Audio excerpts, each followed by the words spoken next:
ভাই একটা সোজা প্রশ্ন, ভারতের নাম ভারত কেন রাখা হয়েছে? 99% মানুষই জানে না এটার উত্তর। भाई अपने भारत देश का नाम भारत क्यों रखा गया? भारत देश का मुझे ये बताओ, आपने भारत देश का नाम भारत क्यों रखा गया? पता नहीं नहीं मालूम नहीं मालूम। भाई भाई भाई आपसे क्वेश्चन है मेरा, मुझे ये बताओ भारत देश का नाम भारत क्यों रखा गया? मालूम नहीं भारत देश का नाम भारत क्यों रखा गया? ये बताइए भारत देश का नाम भारत क्यों रखा गया? आइडिया? অনেকেই ভাবেন শ্রী রামচন্দ্রের ভাই ভরতের নামে এই দেশের নাম, কিন্তু না ভাই, এটা একেবারেই ভুল।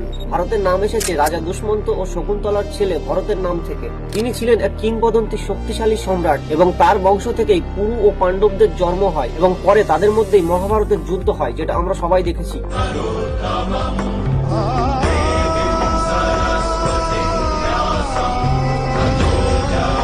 আর তাই এই উপমহাদেশের নাম রাখা হয় ভারতবর্ষ, মানে ভারতের বংশধরদের দেশ।